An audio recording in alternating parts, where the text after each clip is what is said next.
Nous aimerions maintenant chercher à aider les jeunes chrétiens en ce qui concerne deux mots, qui sont les grands termes de la vie chrétienne, céleste et foi. Nous aurons remarqué, si nous connaissons la lettre aux Hébreux, un peu du moins que ce sont là les deux mots les plus proéminents. Ce mot céleste, sous ses formes différentes, se trouve à plusieurs reprises dans cette lettre. C'est pourquoi, frères saints, compagnons d'une vocation céleste, Hébreux 3, puisque nous avons un souverain grand prêtre qui a pénétré dans les cieux, Jésus le Fils de Dieu, Hébreux 4,14. Pour ceux qui ont été une fois éclairés, qui ont goûté le don céleste, Hébreux 6,4. Le point capital de ce que nous venons de dire, c'est que nous avons un grand prêtre qui s'est assis à la droite du trône de la majesté divine dans les cieux, Hébreux 8,1. Un culte qui n'est que l'image et l'ombre des choses célestes, Hébreux 8,5. Si donc les images des choses du ciel ont dû être purifiées de cette manière, les choses célestes elles-mêmes devaient l'être par des sacrifices plus précieux encore, Hébreux 9,23. Mais il désirait une patrie meilleure, la patrie céleste, Hébreux 9,16. Vous êtes approchés de l'assemblée des anges, de l'église des premiers-nés inscrits dans les cieux de Dieu, le juge de tous, des esprits, des justes parvenus à la perfection. Hébreux 12, 23. Lui, dont la voix ébranla alors la terre et qui maintenant fait cette déclaration, j'ébranlerai encore une fois non seulement la terre, mais aussi le ciel. Hébreux 12, 26. Ainsi, nous le voyons, la lettre aux Hébreux nous parle beaucoup des choses célestes. Et ici, dans ce chapitre 3e, elle nous dit que nous sommes en relation avec ces choses célestes. Notre vocation est une vocation céleste, pour une vie céleste, non pas après cette vie, mais dès maintenant. Nous ne citerons pas tous les passages où se trouve le mot foi. Il y a une grande place dans cette lettre. Et comme nous le savons, un chapitre tout entier est consacré à la foi, le chapitre 11e. Nous avons ici ces deux mots, céleste et foi. Et ce sont des mots difficiles à comprendre pour de jeunes chrétiens.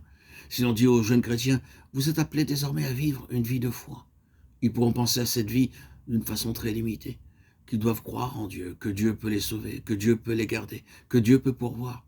Tout cela est vrai. Mais nous verrons qu'il y a en cela une signification beaucoup plus grande. Si l'on dit à un jeune chrétien, tu es appelé désormais à vivre une vie céleste, je ne sais ce qu'il penserait. Quelle pensée difficile. Il dirait probablement, mais comment peut-on vivre une vie céleste alors que nous devons vivre ici-bas, sur cette terre? Oui, essayons d'aider à ces chers jeunes, et à tous les chrétiens. Laissez-moi répéter que céleste et foi sont la seule et même chose.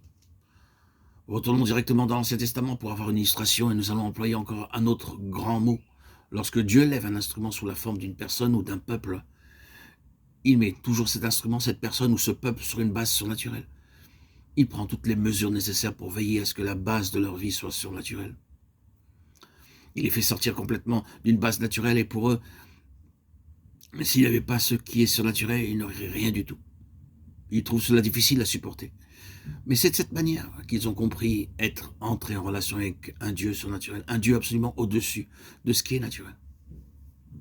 C'est ainsi que Dieu a créé des situations impossibles au point de vue naturel pour ces personnes et a résolu ensuite le problème naturellement impossible. Il leur a montré combien il est grand, lui, le Seigneur. Commençons par Abraham. Il a une grande place dans cette lettre aux Hébreux. Abraham avait été choisi par Dieu pour un dessein très grand. Nous en parlerons davantage dans d'autres audios, mais contentons-nous de la simple mention du fait que, pour le moment, Abraham était appelé à être le père d'une race que Dieu allait lever et par laquelle son fils Jésus-Christ apparaîtrait. Dieu lui dit, toutes les nations de la terre seront bénies en ta postérité, Genèse 22, 18. Remarquons-le, en ta postérité. Puis Dieu se retira, mais le laissa sans faire rien à cet égard durant un temps très long. Dieu revint et répéta sa promesse. Mais à ce moment-là, Abraham avait 90 ans. Et sa femme était presque aussi âgée que lui. Et Dieu dit cependant, en ta postérité. Une situation absolument impossible au point de vue naturel. Impossible, dit Sarah. C'est absolument hors de question, il faut faire quelque chose à cet égard. Et nous savons ce qu'ils firent. Ils essayèrent de faire l'œuvre de Dieu sur la ligne naturelle. Sarah fit chercher sa servante, Agar, et ils tentèrent d'accomplir la promesse de Dieu de cette manière naturelle. Mais ceux d'entre nous qui connaissent leur Bible savent très bien que telle n'est pas la voie de Dieu et que Dieu ne l'accepte pas. Dieu demeure sur sa propre base, une base surnaturelle. Si cette chose doit être faite, seul le Dieu Tout-Puissant pourra l'accomplir. Aucun homme ni aucune femme ne saurait la faire, ni les deux ensemble. Seul Dieu pouvait la faire. Et il la fit.